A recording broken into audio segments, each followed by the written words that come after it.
Caríssimos iniciados, filósofos e amigos das artes ancestrais, sejam muito bem-vindos ao nosso canal filosófico Carlos Pires, um espaço dedicado ao simbolismo. E hoje faremos considerações iniciáticas sobre um tema deveras emblemático, inquietante e fascinante.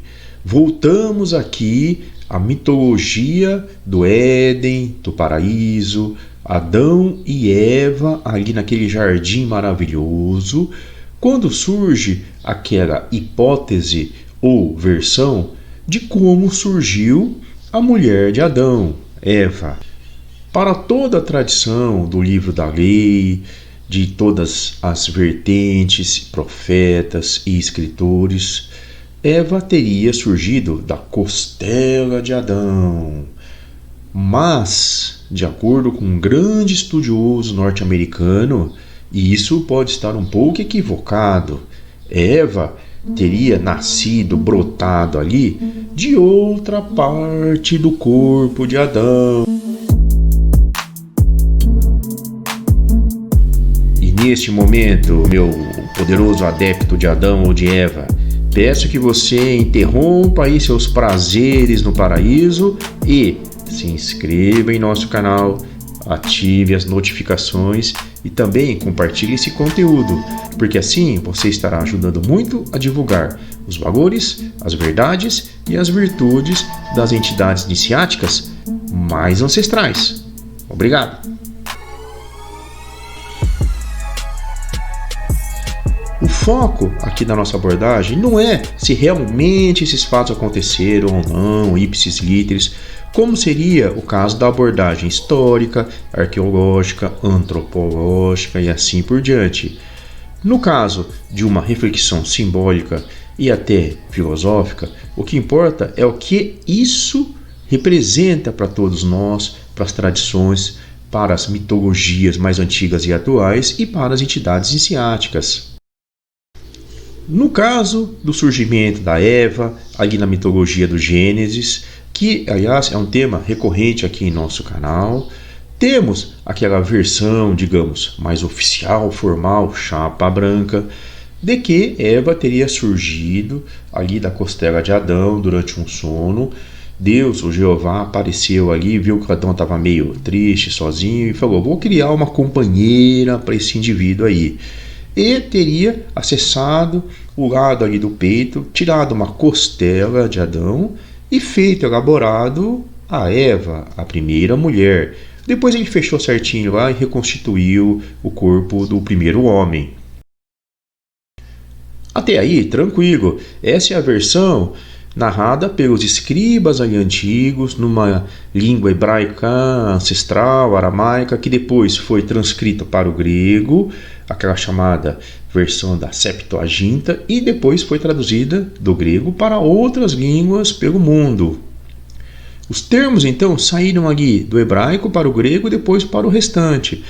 A palavra costela surge aí nesse turbilhão de interpretações e de escritas.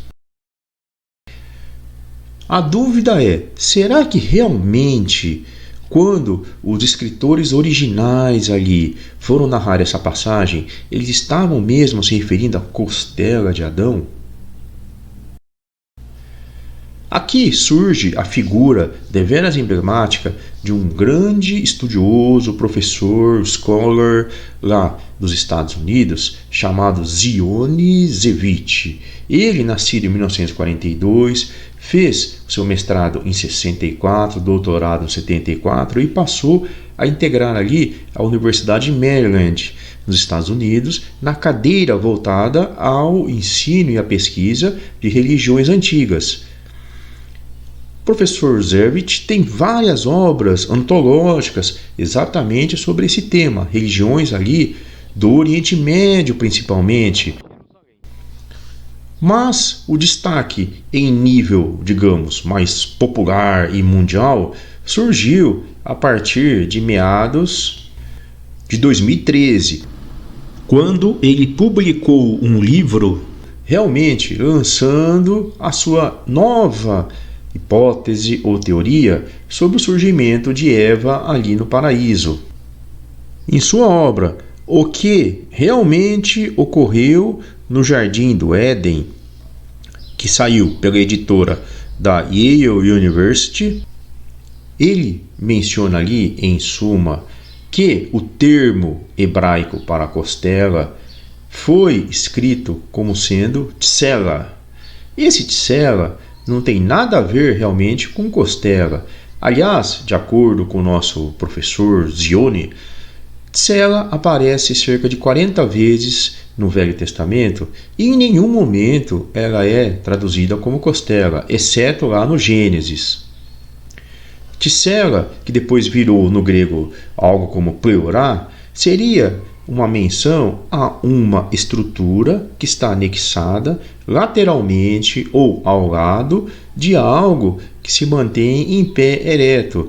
Em alguns momentos é mencionado como se fosse uma espécie de um guindaste do lado de uma edificação, do lado de uma montanha, alguma coisa assim.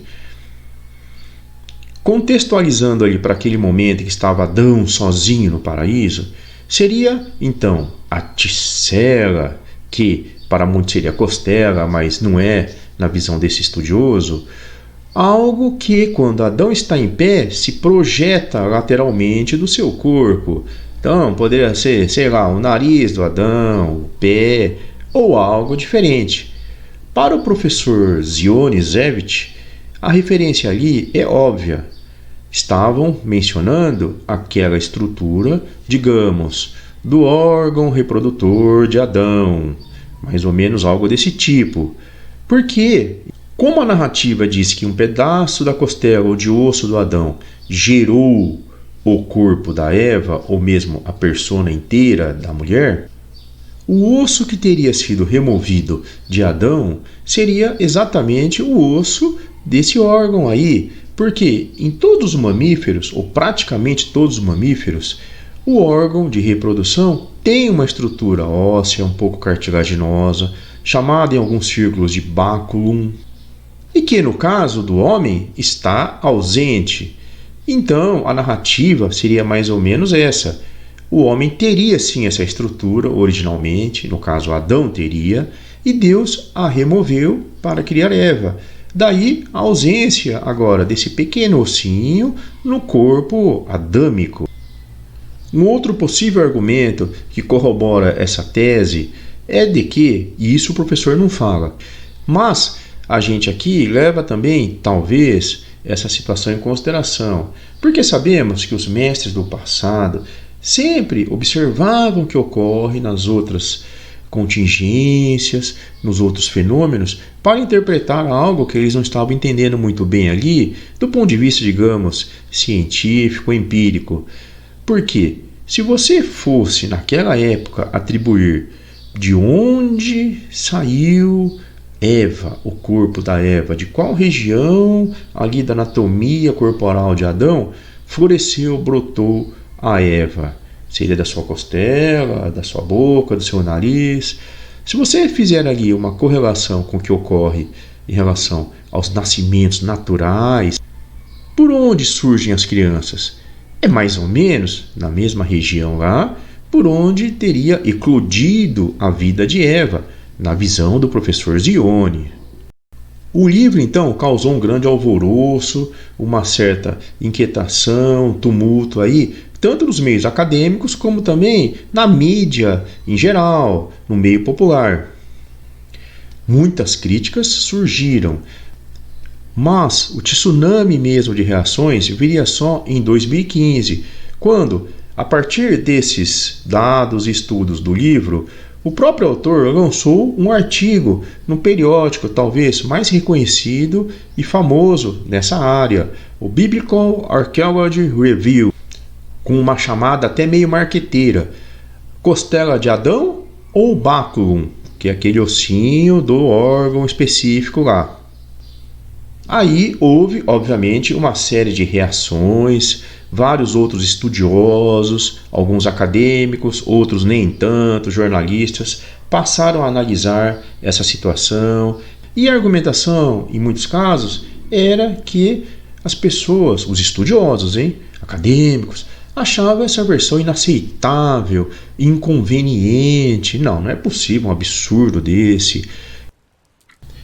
E agora, meus poderosos pesquisadores das religiões do passado e das tradições, qual seria a relevância de estudarmos esse imbróglio e todo esse debate sobre de onde teria surgido a primeira mulher, a Eva, a partir do organismo de Adão?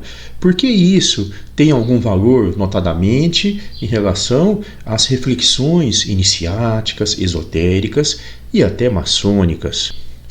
Inicialmente, considerando que você é um religioso raiz, daquele bem conservador mesmo, não é aceitável que haja uma mudança nesse paradigma. Você vai achar um absurdo, praticamente uma heresia, dizer que Eva não saiu da costela de Adão. Ok, você está corretíssimo em sua posição, parabéns. Se você for uma pessoa não muito ligada aí às religiões, às tradições, à fé, você não vai também tomar conhecimento disso. Tanto faz se a Eva saiu do dedo mindinho do Adão, do nariz, de qualquer outro órgão ali do corpo. Isso é irrelevante, assim como qualquer forma de tradição dogmática religiosa. Ora, quem está esquentando com isso em pleno século XXI? Você também está correto, se essa é a sua concepção de visão de mundo ou de estilo de vida. Mas se você for uma pessoa que realmente busca a verdade, luta para afastar sempre o obscurantismo, o erro, a ignorância sobre fatos, eventos e até sobre narrativas mitológicas criativas, talvez seja melhor para você, para a sua paz de espírito, de consciência, admitir que, de certa forma, o professor Zevich pode estar razoavelmente correto em suas concepções, na sua hipótese.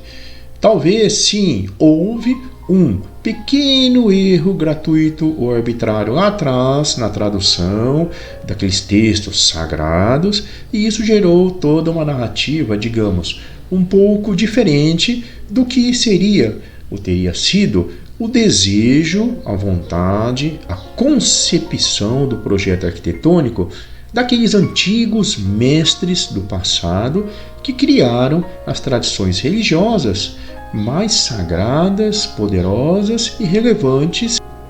Portanto, meus caros, a opinião, a posição aqui do nosso canal é de respeitar, de considerar como relevantes e válidas as posições, a hipótese, a teoria do professor Zevich, apesar dela realmente causar um pouco ali de desarranjo, de um certo mal-estar, mas essa reação é completamente natural e esperada, uma vez que realmente podemos estar diante da quebra, da ruptura de um relevante paradigma das tradições judaico-cristãs, especificamente no capítulo da biografia, digamos assim, da primeira mulher.